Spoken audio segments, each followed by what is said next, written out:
Hermano, le invito a buscar en sus Biblias 1 Timoteo capítulo 3. 1 Timoteo capítulo 3.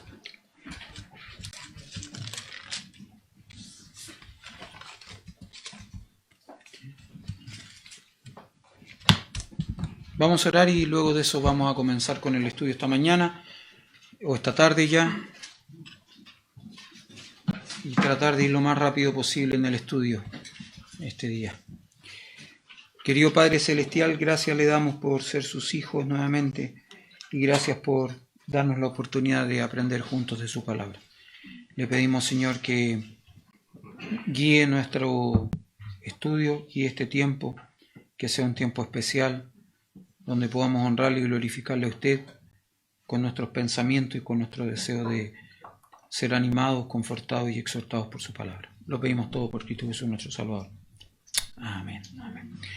Estamos llegando, como saben, al final del estudio de esta sección de la carta, capítulo 2 y capítulo 3, donde el apóstol Pablo ha, de alguna manera, planteado o ha enseñado quiénes son las personas que conforman la iglesia, quiénes son los grupos de personas que conforman la iglesia. ¿Se acuerda? Comenzamos en el capítulo 2, la primera parte del capítulo 2, hablando de hombres que oran, para seguir luego a mujeres piadosas, y luego en los primeros 7 versículos del capítulo 3, hablar de pastores capaces, y luego desde el verso 8 hasta el verso 13, hablar de diáconos aprobados. Sin embargo, hoy vamos a llegar al final de esta sección, de esta carta, y nos corresponde hablar del último grupo, que en realidad este último grupo nos considera o nos debiese considerar a todos nosotros, sin excepción. No importa si usted tiene el oficio de pastor, diácono o no lo tiene. El simple hecho de que usted sea parte de la iglesia del Señor debiese ser la única razón por la cual usted es parte de este grupo. ¿Y cómo se llama este grupo? Y ahí va el título de la predicación, Nicolás, ¿no es cierto? Esta se llama Una Iglesia de Creyentes Maduros. Nosotros debiésemos ser parte de esta iglesia de creyentes maduros. Para eso creo que es necesario que podamos leer juntos desde el verso 14 hasta el final, verso 16 del capítulo 3 de 1 Timoteo. Mire lo que dice el texto. Dice: esto te escribo, aunque tengo la esperanza de ir pronto a verte, para que si tardo sepas cómo debes conducirte en la casa de Dios, que es la iglesia del Dios viviente, columna y baluarte de la verdad. E indiscutiblemente grande es el misterio de la piedad. Dios fue manifestado en carne, justificado en el Espíritu, visto de los ángeles, predicado a los gentiles, creído en el mundo, recibido arriba en gloria. ¿Su Biblia tiene algún título sobre el verso 14?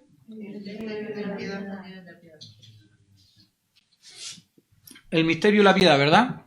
Mayoritariamente dice eso. ¿Qué es el misterio de la piedad? Porque al final, en el verso 16 dice: indiscutiblemente grande es el misterio de la piedad. ¿Qué es el misterio de la piedad? Bueno, primero tenemos que definir qué es un misterio. ¿Qué es un misterio?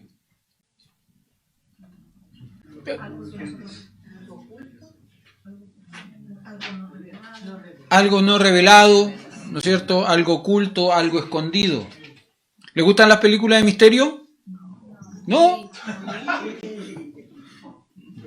A mí me gustan las películas.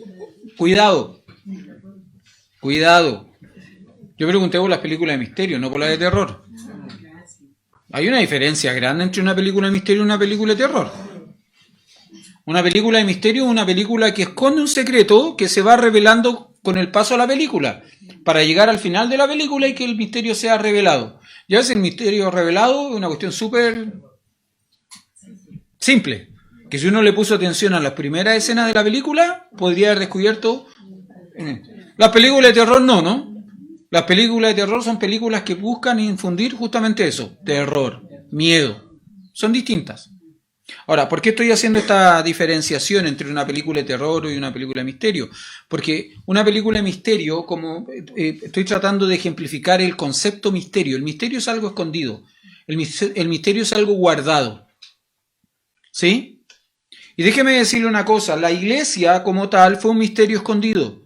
La iglesia como tal fue un misterio guardado, que fue revelado con los años.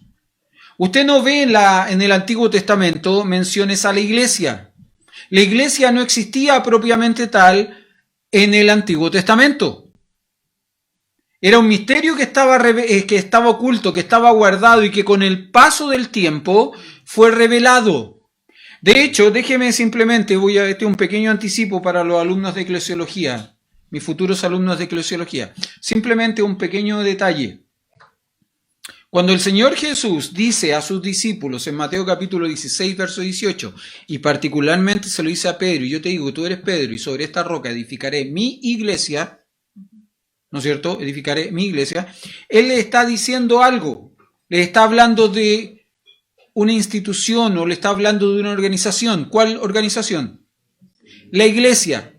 Ahora, ¿los discípulos entendían o conocían lo que era la iglesia? Sí lo conocían. Sí lo conocían. Ellos sí entendían cuál era el concepto de iglesia. Pero el concepto de iglesia que ellos entienden no es el concepto de iglesia que nosotros entendemos. Porque ellos no entienden la iglesia desde el punto de vista religioso como nosotros lo entendemos, sino que ellos lo entienden desde el punto de vista político. Porque cuando un pueblo, una ciudad necesitaba debatir, necesitaba discutir sobre algún tema en particular que afectase a todos los ciudadanos de ese pueblo, ¿sabe lo que hacía el pueblo? ¿O qué hacían las autoridades del pueblo? Citaban a la eclesia, a los llamados fuera. ¿Fuera de qué? No era fuera del mundo. Era fuera del pueblo, de la ciudad, fuera de los muros de la ciudad, porque generalmente era tanta gente que no existía un gimnasio, no existía un anfiteatro, no existía un templo grande que pudiese albergar a todos los habitantes de esa ciudad o de ese pueblo. Entonces, ¿qué es lo que hacía? Citaban a la iglesia, a los llamados fuera de los muros de la ciudad, para que afuera de la ciudad ellos pudiesen debatir, conversar sobre este tema que les afectaba a todos y eventualmente votar. Por lo tanto, el concepto de iglesia, era entendido por los discípulos desde el punto de vista político, desde el punto de vista ciudadano, pero no desde el punto de vista eclesiástico o religioso como nosotros lo entendemos. Y el Señor Jesús, ¿qué es lo que le dice? ¿Qué le dice a Pedro particularmente? ¿Qué hará? Mateo 16, 18. ¿Qué hará Cristo? ¿Qué es lo que le dice Cristo a Pedro que hará? Edificaré. ¿En qué tiempo? Futuro. Edificaré es tiempo verbal futuro. ¿Qué cosa edificaré? ¿La iglesia? Mi iglesia. Un pronombre que es posesivo. Eso nos ayuda a entender una cosa. La iglesia no es del pastor, la iglesia no es de los hermanos, la iglesia no es de una familia. Yo conozco iglesias donde las familias son dueñas de la iglesia, ¿no? Hacen y deshacen, hacen lo que quieren. Y si y si otro viene con una idea, aunque sea buena, pero no es del gusto de la familia gobernante, entre comillas, no se hace. Y si ese hermano tiene mucha idea buena, ligerito lo empiezan a corretear hasta que lo echan. Porque la iglesia pareciera que fuera de la familia.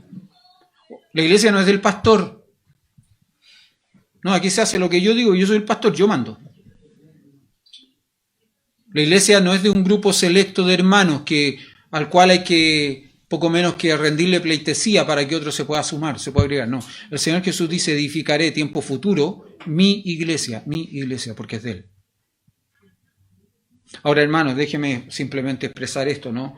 Tampoco nos vayamos al otro extremo, ¿no? Cuando yo le pregunte, porque me ha pasado, más de alguna vez en la facultad me pasó con alumnos, ¿no? Oye, ¿cómo está tu iglesia? No, no es mi iglesia, es la iglesia del Señor. Sí, pero te estoy preguntando cómo está la iglesia, va a poner cualquier nombre, ¿no? ¿Cómo está la iglesia? ¿Ah? Sí, eso es correcto, pero cuando yo le estoy preguntando a una persona, ¿cómo está tu iglesia? Yo lo que le estoy diciendo es cómo está la iglesia donde tú asistes, que la iglesia, por ejemplo, Refugio en Cristo.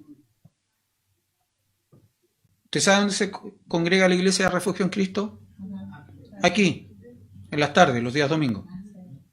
¿Sí? Ahora, ¿se imagina? Yo le pregunto a, ¿cómo se llama? Al hijo, al Felipe. Le digo, oye Felipe, ¿cómo está tu iglesia? No, pastor, no es mi iglesia, es la iglesia del Señor. Sí, Felipe, pero te estoy preguntando, tú entendís, po. Claro que él me podría decir, ¿cuál de las dos? Porque ellos se congregan en San Bernardo en una iglesia los días domingos de la mañana y vienen en la tarde acá a otra iglesia. Entonces, claro, me podría decir, ¿cuál de las dos, pastor? Ya, pero ¿se entiende lo que estoy tratando de decir, no? Sí, ya, perfecto. ¿Por qué estoy hablando de esto? Porque la iglesia era un misterio. La iglesia era un misterio. Y para, en alguna forma, darle la importancia a la iglesia como un misterio revelado, ¿qué es lo que hace el apóstol Pablo?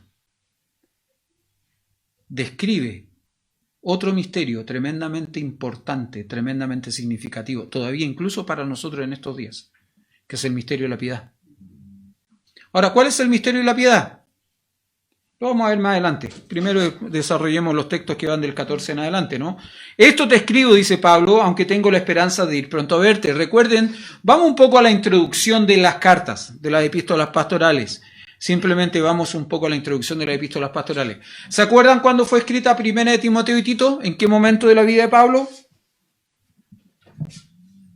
No es necesario que nombren los años, sino que el momento, la circunstancia de la vida de Pablo.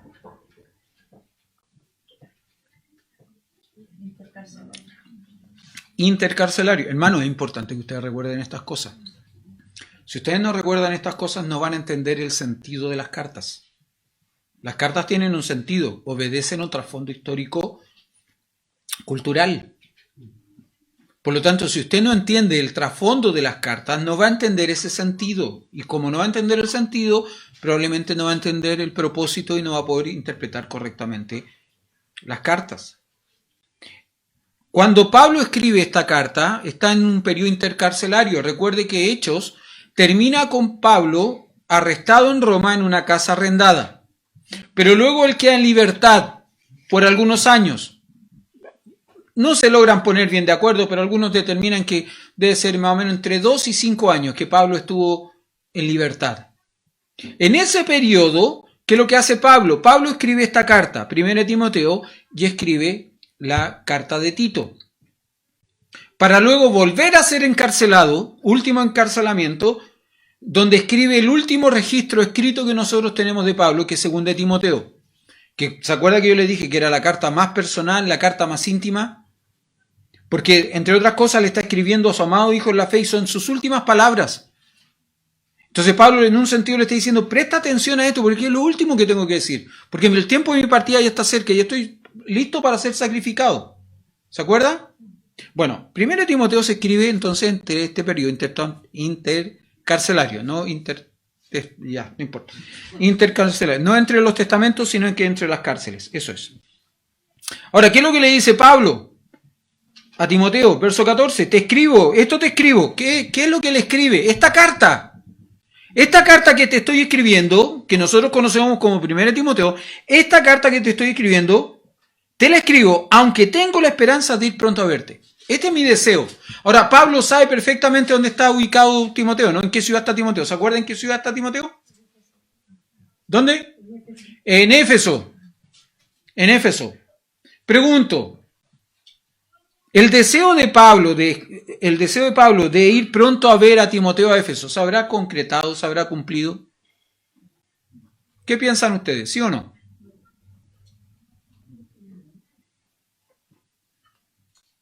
¿Qué creen? ¿Sí o no? ¿No? ¿Cuántos dicen que no? ¿Cuántos dicen que sí? ¿Cuántos dicen no tengo idea? Bueno, déjeme decirle que yo en lo personal creo que Pablo nunca concretó el deseo de ir pronto a ver a Timoteo. ¿Y por qué razón? Hay una razón escritural, hay una razón bíblica. Vaya a Hechos capítulo 20. Hechos capítulo 20 es un capítulo tremendamente hermoso, tremendamente lindo, pero también tremendamente triste. En Hechos capítulo 20, Pablo manda a buscar a los ancianos, a los pastores de la iglesia de Éfeso, y les dice, vengan a una ciudad donde yo estoy, que se llama Troas, se llama Mileto, vengan a Mileto a visitarme, porque necesito despedirme de ustedes, porque yo no voy a volver a ver su rostro. Entonces él les va a dar una serie de consejos, le va a dar una serie de mandatos, de instrucciones. Cuiden a la iglesia del Señor, tengan cuidado. Yo sé que a partir de mi salida de la iglesia, mi partida de la iglesia, entrarán hombres predicando, enseñando falsas enseñanzas, y aún más triste todavía, de en medio de la congregación se van a levantar hombres que prediquen falsas enseñanzas o falsas doctrinas. Ahora fíjese qué interesante, Hechos capítulo 20, verso 22 en adelante. Ahora he aquí, ligado yo en espíritu, voy a Jerusalén sin saber lo que allá me ha de acontecer, salvo que el Espíritu Santo por todas las ciudades me da testimonio diciendo que me esperan prisiones y tribulaciones, pero de ninguna cosa hago caso, ni estimo preciosa mi vida para mí mismo, con tal que acabe mi carrera con gozo y el ministerio que recibí del Señor Jesús para dar testimonio del Evangelio de la gracia de Dios. Déjeme hacer un pequeño paréntesis en este punto. Hermano, este texto, que es un hermoso texto, es un texto que muchas personas asumen como el texto lema o el desafío de su vida. Pero de ninguna cosa hago caso, ni estimo preciosa mi vida para mí mismo, con tal que acabe mi carrera con gozo y el ministerio que recibí del Señor Jesús para dar testimonio del Evangelio de la gracia de Dios. ¿Sí? Lindo testimonio, ¿no? Sería lindo texto para asumirlo como desafío personal, mi texto lema. ¿Sí? ¿Sabe cuál es el problema, no? Que muchas veces nos quedamos, como somos versiculistas y no somos biblicistas, nos quedamos en el texto y perdemos de vista el contexto. Porque Pablo se atreve a decir esto, pero en ninguna cosa hago caso ni estimo preciosa mi vida para mí mismo, con tal que acabe mi carrera con gozo. Después de haber dicho, ahora aquí ligado y un espíritu voy a Jerusalén sin saber lo que allá me ha de acontecer, salvo que el Espíritu Santo por todas las ciudades me da testimonio que me esperan prisiones y tribulaciones. ¿Quiere asumir el texto? Asúmalo. Pero asuma las prisiones, asuma las tribulaciones, asuma las dificultades. Si no, no asuma el texto. No lo tome como su texto desafío, como su texto lema. No lo tome. Si usted no está dispuesto a asumir las prisiones y las tribulaciones. Sigo, verso 25. Yo ahora aquí yo sé que ninguno de todos vosotros, entre quienes he pasado predicando el reino de Dios, ¿qué cosa? Verá más mi rostro. Verá más mi rostro. Por esto creo sinceramente que Pablo, aunque tenía el deseo, aunque tenía la intención de ir pronto a ver a Timoteo a Éfeso, nunca concretó ese deseo. ¿Por qué? Porque él ya anticipó a la gente, ustedes no van a volver a ver mi rostro. ¿A quiénes le está diciendo esto? ¿A quiénes? Hermano, hable fuerte, porque de aquí no le escucho nada. ¿A quién se lo está diciendo? ¿A los pastores de dónde? De Éfeso, que mandó a llamar a la ciudad de Mileto.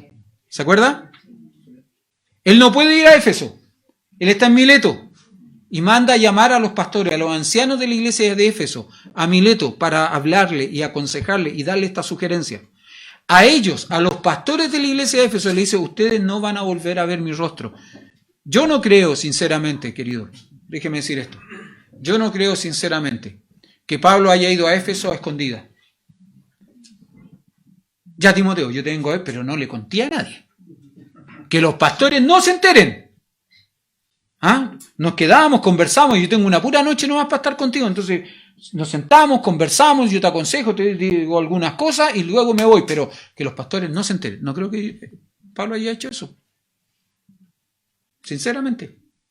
Yo creo que si Pablo volvió a la iglesia de Éfeso, una iglesia que él amaba profundamente, la amaba a tal punto que sabiendo que nadie más iba a volver, de esa iglesia iba a volver a ver su rostro, los manda a buscar para despedirse de ellos. Para despedirse de ellos. Yo creo sinceramente que si Pablo hubiese ido a Éfeso, Pablo hubiese ido a estar con ellos, no solo con Timoteo. Entonces, por eso creo que este deseo que él expresa en el verso 14 nunca se concretó. Esto te escribo aunque tengo la esperanza de ir pronto a verte. Ahora, ¿qué es lo que él escribe? Toda la carta. Verso 15.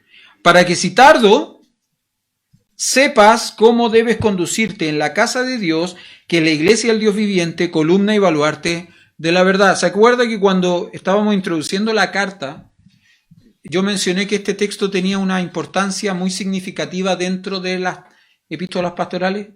¿Qué era este texto de las epístolas pastorales? El texto clave o lema. El texto clave. ¿Por qué es el texto clave?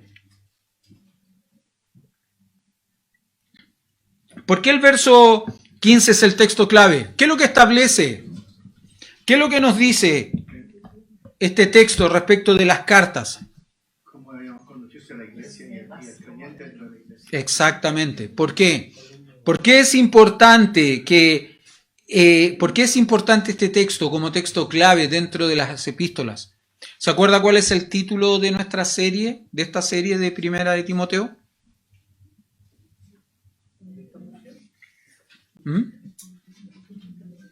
Hermano, ¿sabe? Déjeme decirle una cosa, voy a hacerle una crítica constructiva.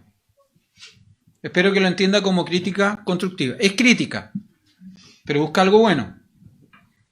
Por eso es importante que usted tome apuntes. Por eso es importante que usted tome nota, porque la memoria es frágil. Probablemente usted ni se acuerda lo que desayunó ayer. Menos se va a acordar de qué es lo que hablamos hace 6 meses atrás. Por eso es que es importante que tome notas, tome apuntes.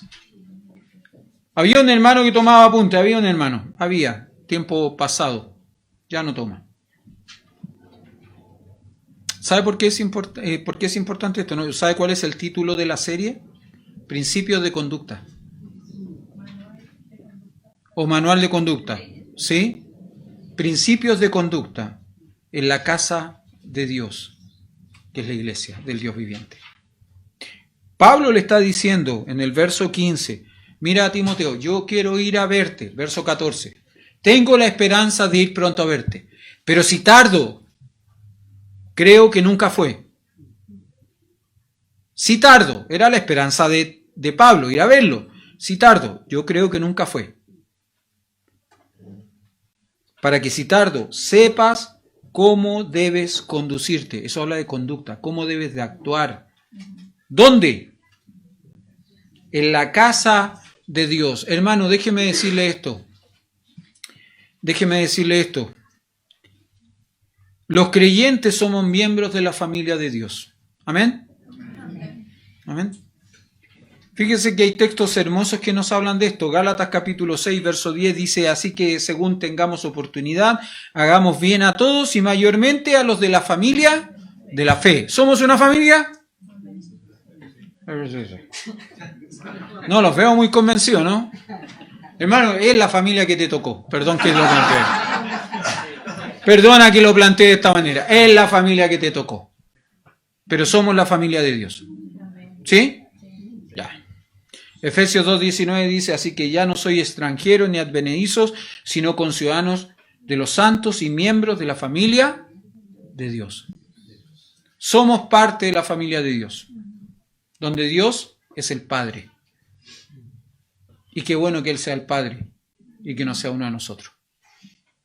Qué bueno que sea Dios el Padre y no uno de nosotros. ¿Sí?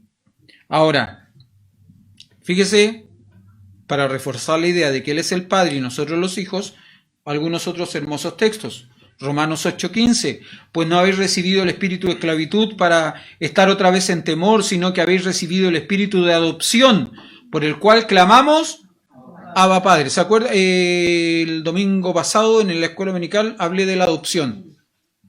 ¿Sí? Y decíamos que bajo la ley, ¿cómo se llama la ley romana? Abrogatio. Ya, esa cosa. Bajo esa ley, quien recibía a alguien como hijo adoptivo, no importa si después se desilusionaba de ese hijo adoptivo, ya no lo podía devolver. Ese niño, esa niña, esa persona que era adoptada como hijo, quedaba para siempre como su hijo. Ahora, había una derivada de esa ley, ¿no? Que decía, bueno, si no te gusta y si te ofende, tú tienes derecho a tomar la vida de esa persona. El hijo que te ofende, sea adoptivo o natural. Si te ofende, tú puedes cortarle la cabeza, puedes tomar su vida. Es tu derecho. ¿Se acuerda que yo le decía que bueno que esa ley no está vigente hasta el día de hoy? Si no, ninguno de nosotros estaría vivo. Honestamente. Todos nosotros nos hubiesen tomado la vida en algún momento. Ahora, en la actualidad hay gente, y yo puse el ejemplo de gente que conocemos, ¿no es cierto?, que habiendo adoptado un niño, y ese niño habiendo de alguna manera puesto en peligro la integridad de la familia global, que lo que hicieron los padres de esa familia, tomaron ese niño y lo volvieron al sistema. Y lo devolvieron. Bueno, eso no se podía. Ahora fíjese qué interesante lo que dice el texto. ¿Dónde está? Romanos 8:15. Pues no habéis recibido el espíritu de esclavitud para estar otra vez en temor, sino que habéis recibido el espíritu de adopción, por el cual, ¿qué es lo que podemos hacer? Clamar, por el cual clamamos, Abba, Padre. Abba, Padre. Déjeme leer algunos textos más antes de explicar qué es Abba, Padre. Romanos 4, verso 6. Y por cuanto sois hijos, Dios envió a vuestros corazones el espíritu de su Hijo, el cual clama nuevamente, Abba, Padre. ¿Sabe lo que significa Abba, Padre? Era una expresión tierna, cariñosa de un niño hebreo, que cuando se encontraba con su papá le decía, papito, papito querido, papito amado, Abba, Padre. Eso significa Abba, Padre. Papito, papito amado, papito querido. Hay una serie de televisión que me gusta mirar, donde uno de los personajes es un agente israelí del Mossad, creo que se llama el grupo israelí. Y en un atentado terrorista en Estados Unidos matan a su papá. Y cuando ella entra a la habitación, recién ha pasado el atentado y encuentra el cadáver de su papá, ella dice, ¿no? Explota en llanto y dice, Abba, Abba, Abba, y abraza el cuerpo del personaje. O sea que para mí fue inevitable no pensar, lógicamente, en esto, ¿no? Abba, Padre. Cuando ella está muy afectada por lo que está pasando y le dice a su padre muerto, al cadáver, su padre muerto abrazándole, Abba, Abba, Abba. Hermano, nosotros somos parte de la familia de Dios. Dios es el Padre, nosotros somos los hijos. ¿Sí? Dice, recuerde que nosotros, por el simple hecho de haber creído y recibido a Cristo Jesús como nuestro Salvador, se nos dio el derecho, la autoridad de ser llamados hijos de Dios. Ahora, ¿sabe por qué es importante recordar que somos parte de la familia de Dios, donde Dios es el Padre, donde nosotros somos los hijos? ¿Sabe por qué es importante? Porque nosotros tenemos que recordar que la iglesia es la casa de Dios. Y nosotros somos parte de esa casa de Dios porque somos parte de la familia de Dios, donde Él es el Padre. Hoy conversábamos en la escuela dominical, en el grupo discipulado, y yo le decía a los hermanos, mire hermano, todos nosotros somos padres. Y a ninguno de nosotros nos gusta que otra persona venga a educar a nuestros hijos o a enseñar o corregir a nuestros hijos. Cuando nuestros hijos se portan mal, que me lo digan a mí y yo voy y hablo con mi hijo. Y sé que hay que disciplinarlo, hay que corregirlo. Yo ya no puedo corregir al mío de 24, ¿no? O sea, yo hoy día al de 24 tengo que decirle, siéntate que te voy a retar. Porque parado me da susto. ¿No es cierto? Pero yo no podía permitir que otra persona viniese con una vara de corrección, con una correa, a darle a mi hijo. No, pues si es mi hijo. Es mi hijo, yo lo corrijo, yo lo disciplino, porque es mi hijo. ¿Sí? ¿Sabe por qué es importante recordar que somos parte de la familia de Dios, donde Dios es el Padre y nosotros somos los hijos? Porque quien pone las normas, las reglas dentro de la iglesia, que es la casa de Dios, es Dios, no yo. Son los criterios de Dios, no mis criterios. Son sus normas, son sus principios que están establecidos en la palabra de Él, no los míos. No es lo que a mí me gusta o lo que a mí me disgusta. Mira, hay cosas que son secundarias, ¿no? Hemos hablado de eso varias veces. Hay cuestiones que son secundarias. Yo hoy día, anoche estaba mirando, ¿quién dirige mañana? Para saber si tenía que venir con corbata o no tenía que venir con corbata. Porque si dirigía Iván, tenía que venir con corbata. Y me liberé, pues yo dije, no, me suelta aquí, dirige Edgar, estamos bien, estamos al otro lado. Y hoy día cuando lo veo ¿Cuál novio torta?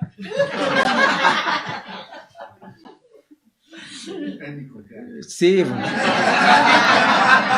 Está bien, está bien. Cuando lo vi dije, chuta, debía haber echado una corbata en el auto. Creo que voy a tener que hacerlo, echar una corbata en el auto para ver quién dirige. Por si acaso, ¿no? Por si acaso. ¿Por qué estoy diciendo esto? Porque las normas las pone el Señor, no las pongo yo. Hay cuestiones que son secundarias, que si uso corbata, si no uso corbata, da lo mismo. Pero si me congrego o no me congrego, no da lo mismo. Porque el mandato es, y el consejo es, no dejar de congregarse como algunos tienen por costumbre. ¿Sí? No dejar de congregarte usando corbata, usando traje, usando vestido, no dejándose crecer el pelo, no cortándose el pelo. Eso no es. El principio es no dejando de congregarte. Ahora, hermanos, seamos sinceros, nosotros como iglesia no tenemos tantas reuniones tampoco. Yo conocí iglesias donde el lema era que íbamos a fortificar, íbamos a fortalecer la familia con la palabra de Dios, pero resulta que tenían cultos de lunes a domingo, po. ¿Y en qué momento la gente pasaba tiempo con la familia? No tenía cuándo, po. Porque lo tenían de lunes a domingo en la iglesia. Hermano, ese no es nuestro caso. Nosotros tenemos 2 cultos generales, 2. Y nos cuesta venir. No es el tema de la predicación, déjeme avanzar mejor, porque si no voy a agarrar vuelo ahí y no voy a parar. Bueno, entonces, lo bueno de recordar que somos hijos de Dios, que somos parte de la familia de Dios, es que es Dios quien establece las normas dentro de su casa, no yo. ¿Usted pone normas en su casa? No las pongo yo. Si usted en su casa dice que la puerta se cierra a las 9 de la noche y no se vuelve a abrir hasta el día siguiente, genial, esa es su norma. A lo mejor mi norma dice que yo no pongo llave a la puerta de mi casa. Si usted en su casa dice que todos los lunes se van a comer legumbres, genial por usted, po. A lo mejor en mi casa decimos el día lunes se va a comer lo que se le antoje al cocinero. ¿Sí? Y si al cocinero no se le antoja comer nada, no se come nada. Pero esas son normas que cada quien establece dentro de su casa, hermano. Esas son normas que cada quien establece dentro de su casa. La iglesia no es mi casa. La iglesia no es su casa. Perdone, quiero que se entienda bien lo que estoy diciendo. La iglesia no es mi casa, la iglesia no es su casa, la iglesia es la casa de Dios. Las normas las impone o las establece Él. Dice algo más, para que si tarde o sepas cómo desconducirte a la casa de Dios, que es la iglesia del Dios viviente, la iglesia del Dios viviente. Y déjeme simplemente mencionar nuevamente Mateo capítulo 16, verso 18. Cuando el Señor Jesús le dice a Pedro, ¿no es cierto? Y yo también te digo que eres Pedro y sobre esta roca edificaré mi iglesia, es lo que está estableciendo eso, el título de propiedad. Por así decirlo, él está definiendo, escribiendo el título de propiedad, la escritura pública. Esto es mío, no es de nadie más. Esto es mío, no es de nadie más. La iglesia es la iglesia del Señor. Fíjese que en Efesios capítulo 1, y creo que no es casual que esté en este libro, en Efesios capítulo 1, verso 15 en adelante, dice lo siguiente: por esta causa yo, habiendo oído de vuestra fe en el Señor Jesús y de vuestro amor para con todos los santos, no ceso de dar gracias por vosotros, haciendo memoria de vosotros en mis oraciones, para que el Dios de nuestro Señor Jesucristo, el Padre de gloria, os dé espíritu de sabiduría y de revelación en el conocimiento de Él, alumbrando los ojos de vuestro entendimiento, para que sepáis cuál es la esperanza a que Él os ha llamado y cuáles las riquezas de la gloria de su herencia en los santos, y cuál la superiminente grandeza de su poder para con nosotros los que creemos según la operación del poder de su fuerza, la cual operó en Cristo, resucitándole de los muertos y sentándole a su diestra en los lugares celestiales, sobre todo principado, autoridad, poder y señorío, y sobre todo nombre que se nombra, no solo en este siglo, sino también en el venidero, y sometió todas las cosas bajo sus pies. Mire estos textos, los dos finales. Y sometió todas las cosas bajo sus pies y lo dio por cabeza sobre todas las cosas a la iglesia, la cual es su cuerpo, la plenitud de aquel que todo lo llena en todo. Hermano, déjeme decirle que un mal concepto de lo que es la iglesia hace que tengamos una mala relación con la iglesia. Cuando nosotros tenemos un mal concepto de lo que es la iglesia del Señor, nosotros tenemos una mala relación con la iglesia del Señor.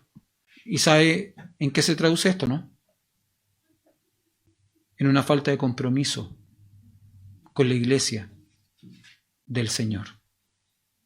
Es la iglesia del Señor, no es mi iglesia. Usted cuando se compromete con la iglesia del Señor, no conmigo. Cuando usted entiende que la iglesia es el cuerpo de Cristo, donde Él es la cabeza, usted obedece a las direcciones de la cabeza que es Cristo, no a mis direcciones. No a mis direcciones, sino a las direcciones de la cabeza del cuerpo, que es Cristo, donde el cuerpo es la iglesia y usted es parte, usted es miembro, componente de ese cuerpo. Cuando usted menosprecia, cuando usted desprecia, cuando usted no tiene una buena relación, una buena comprensión de lo que es el cuerpo de Cristo, que es lo que es la iglesia del Señor, usted lo que está haciendo es menospreciar aquello que el Señor ama, aquello por lo cual el Señor entregó y dio su vida. El apóstol Pablo, hablándole no a los ancianos de la iglesia de Éfeso, les dice que deben de cuidar la iglesia. Hechos capítulo 20, verso 28. Por tanto, mirad por vosotros y por todo el rebaño en que el Espíritu Santo os ha puesto por obispo para apacentar la iglesia del Señor, la cual Él ganó por su propia sangre. Cuando usted menosprecia a la iglesia, hermano, usted está menospreciando el sacrificio de Cristo. Esa es la realidad. Esa es la realidad. Hermano querido, déjeme decirle, usted no me puede venir con la excusa de que yo tengo relación con Cristo, yo tengo relación con la cabeza de Cristo. Una relación maravillosa, espectacular. ¡Uy, qué relación más linda que tengo con Cristo! ¿Y los hermanos? No, con ellos no. Usted no puede tener relación con la cabeza y no tener relación con el cuerpo. No puede, eso es imposible. Cuando usted menosprecia, cuando usted desprecia a la iglesia, ¿sabe a quién está despreciando, no? A la esposa de Cristo. Y perdóneme, usted puede venir a decirme cualquier cosa, guatón, pesado, antipático, enojón, lo que a usted se le antoje. Pero si usted viene a hablar mal de mi señora conmigo, yo no se lo voy a permitir. Yo no se lo voy a permitir. Si a usted le falta el respeto a mi esposa, yo a usted no se lo voy a permitir. A mí dígame lo que quiera. A mi esposa no. A mi esposa no. Y cuando usted menosprecia a la iglesia, usted está menospreciando la iglesia de Cristo. Cuando usted menosprecia al cuerpo, cuando usted menosprecia a sus hermanos, cuando usted no tiene buen trato con sus hermanos, usted está menospreciando al cuerpo de Cristo. Lo está menospreciando a Él. ¿Por qué? Porque la iglesia es el cuerpo, pero también la iglesia es la esposa de Cristo. Lamentablemente, muchos creyentes menosprecian a la iglesia. Muchos creyentes menosprecian la iglesia. Me gusta como lo planteó hace algunos años atrás en una conferencia de la iglesia, justamente en Palabra de Vida, el pastor Marcelo de la Llave. El pastor Marcelo de la Llave, en una conferencia hablando de la iglesia, dijo lo siguiente: la iglesia, hermano, no es una yapa, no es un agregado a su salvación. No es algo que usted quiere si lo asume o no lo asume. Si usted quiere tener relación o no quiere tener relación con la iglesia, ya no es su problema, porque usted ya tiene relación con la cabeza. No, dijo él, no es así. Lamentablemente muchos creyentes consideran a la iglesia como una yapa, como un agregado. No, hoy día no quiero ir a la iglesia, sí, hoy. Tengo frío, tengo sueño, tengo hambre. Tengo tos. ¿No? No es así, hermano. No menosprecie aquello que a Cristo le costó su sangre preciosa. No lo menosprecie. Déjeme decirle una cosa más que puede ser un poco incómodo, ¿no? Y sé que es incómodo. El plan de Dios para este tiempo es la iglesia. No son organizaciones paraeclesiásticas. Las organizaciones paraeclesiásticas tienen un propósito: ayudar a las iglesias a cumplir con su propósito. Pero el plan de Dios para este tiempo es la iglesia. No es Palabra de Vida, no es la facultad, no es el Hogar Florece. ¿Se entiende? Para no decir que estoy cargando en la mano un lado nomás. No, el ministerio, el propósito, el plan de Dios para este tiempo es la iglesia. Es la iglesia. Si usted no sirve en la iglesia, no debiera servir en ningún otro lugar.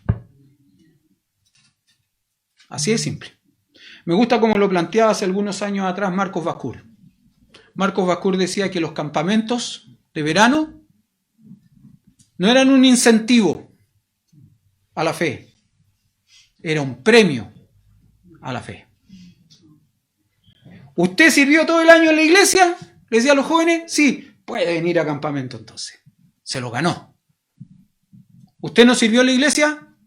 No, no puede venir a campamento. Vaya a su iglesia, sirva en su iglesia y y viene a campamento el siguiente año. Eso decía Marco.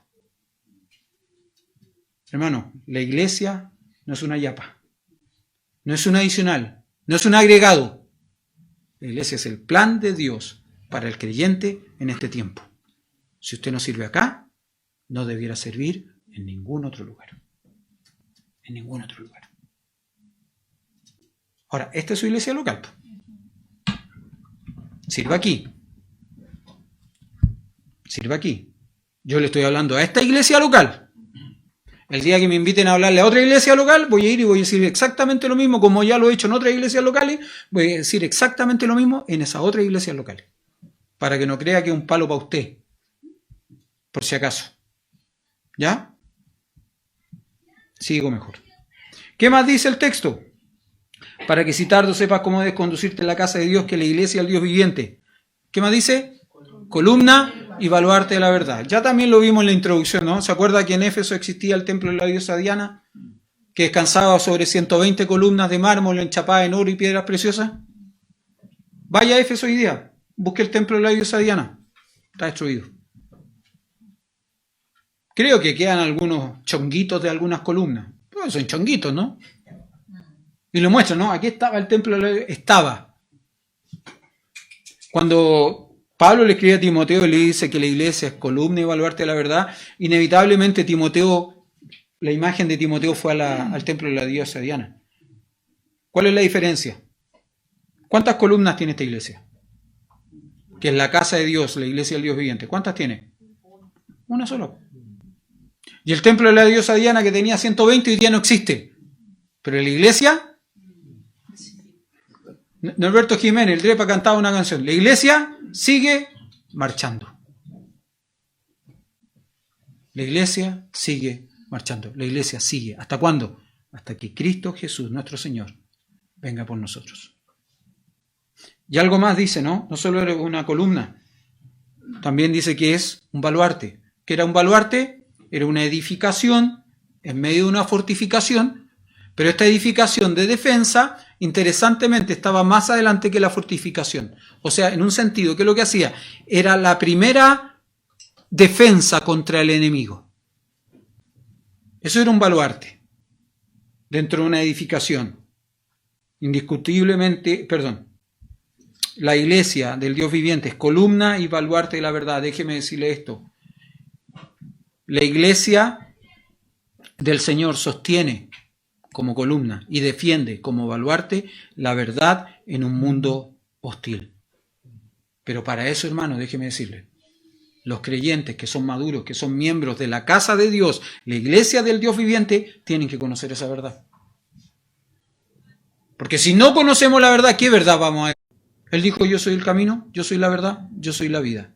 Él dijo respecto de la palabra de Dios, santifícalos en tu verdad, tu palabra es verdad. La iglesia, casa de Dios,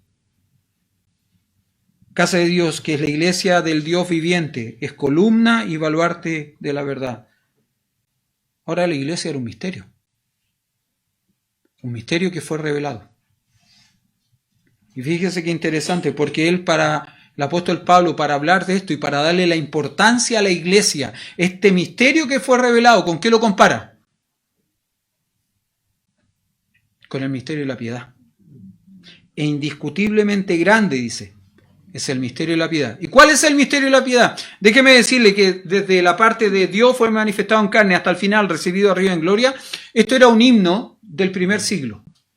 Tiene la estructura, la métrica de la poesía del primer siglo.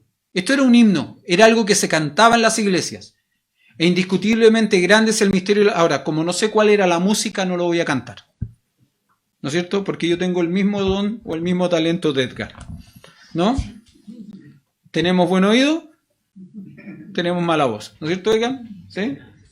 Cantamos bonito, se nos escucha feo. Pero bueno, es otro cuento.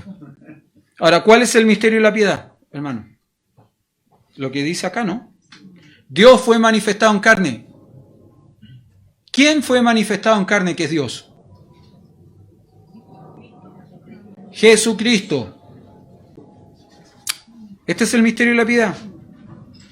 Que Jesucristo, Dios, fue manifestado en carne. Fue justificado en el Espíritu. Fue visto por los ángeles. Fue predicado a los gentiles. Por eso nosotros somos salvos. Porque la predicación del Evangelio llegó a nosotros. Creído en el mundo. Y recibido arriba en gloria. Bueno, no hay mucho que explicar en esto. Todas y cada una de estas frases, Dios fue manifestado en carne, justificado en el Espíritu, visto de los ángeles, predicado a los gentiles, creído en el mundo, recibido arriba en gloria, cada una de estas frases hace mención, gracias, ¿quién está ahí? Leo. Cada una de estas frases hace mención a la persona de nuestro Señor Jesucristo. ¿Quién es el misterio y la piedad? Nuestro Señor Jesucristo. Porque los profetas del Antiguo Testamento no lograban entender y no lograban comprender esto, ¿no? Ellos comprendían a un Mesías triunfante. No lograban ver a un Mesías sufriente. Ese es el misterio. Ese es el misterio. Y ese misterio que es tan importante, tan relevante para nosotros, es equiparado con el misterio de la iglesia. Por lo tanto, si usted valora a Cristo, si usted valora y admira el misterio y la piedad, déjeme decirle esto, hermano, entonces usted tiene una obligación. ¿Sabe cuál es? Valorar el misterio que es la iglesia. Hermano, no sea indiferente con la iglesia. No se trata de mí, no se trata de números. No se trata que el domingo o la próxima semana alguien venga y me diga, oye, ¿cuántos asistieron a tu iglesia el domingo? ¿Da lo mismo eso? Sinceramente, me da lo mismo. Siempre me ha dado lo mismo. Nosotros no estamos en un remate acá. ¿No? No somos medidos en cuanto a popularidad por cuánta gente asiste a nuestras congregaciones o no. No. Eso no es importante, cuántos asisten. Lo importante es cuántos son fieles. No a mí, no a esta iglesia, al Señor. Eso es lo que importa. Vamos a orar.